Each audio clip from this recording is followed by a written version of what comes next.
Hello नमस्ते everyone. आज फेरि मैले एउटा सानो अनकट भिडियो बनाउने सोचिरहेको छु र विकेन्ड टाइम यसो रुममा बसिराख्नुभन्दा बाहिर यसो रिफ्रेसमेन्टको लागि निस्कौँ भनेर त्यो कन्सेप्टले भइरहेको छु र एउटा सानो अनकट भिडियो बनाउन लागिरहेको छु र लोकेसन रहेको छ बेनिन्ड्रोम स्पेन कोस्टल एरिया र म यो चाहिँ टपबाट तल एउटा भ्यू टावर छ पहिलेको चाहिँ कोस्टल एरिया चाहिँ सेक्युर गर्नको लागि त्यहाँ चाहिँ सेक्युरिटी मतलब यहाँको चाहिँ बोर्डर फोर्स बस्ने वाच टावरसम्म चाहिँ पुगेछौँ। त्यो चाहिँ अब पुरानो भइसक्यो। अहिले चाहिँ भनेको चाहिँ एउटा काइन्ड अफ हिस्टोरिकल प्लेस जस्तो भएको छ।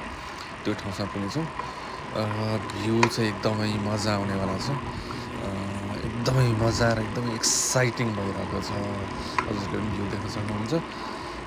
मेरो चाहिँ कन्सेप्ट के हो भनेदेखि विकेन्डमा रुममा यत्तिकै बस्नुभन्दा यसो नयाँ प्लेसहरू एक्सप्लोर गरौँ, रमाइलो गरौँ र भिडियो चाहिँ किन बनाइरहेको भन्दा एउटा काइन्ड अफ डकुमेन्टेसन पछिको लागि पनि मैले यस्तो गरेको थिएँ यो टाइममा यो ठाउँ गयो यस्तो यस्तो ठाउँ गरियो। आफूले त देखि नै हालिन्छ, अरूले पनि देखुन्, अरूलाई पनि देखाउन सकौँ यस्तो यस्तो ठाउँमा गयो यस्तो यस्तो भएको थियो है भनेर देखाउन सकियोस्। काइन्ड अफ डकुमेन्टेसन भनेको चाहिँ बनाइरहेको हो। गर्दा गर्दै मजा लिँदै म चाहिँ लगभग इन्डतिर आइसकेको छु।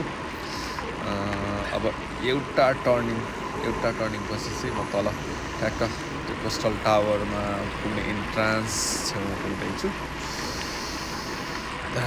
दामी फिल भइरहेको छ। भिडियो अनकट भएको भएर म माथिसम्म पुग्दिनँ, तलैबाट टर्न गरेर रोडको इन्डसम्म पुग्नेछु। यो चाहिँ माथि कोस्टल टावर माथि पुग्ने ठाउँ हो। अब चाहिँ रोडको इन्डमा पुग्दैछु।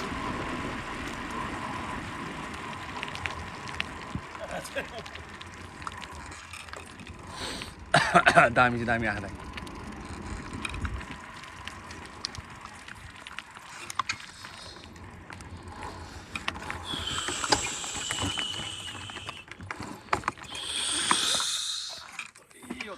खतरा आँखा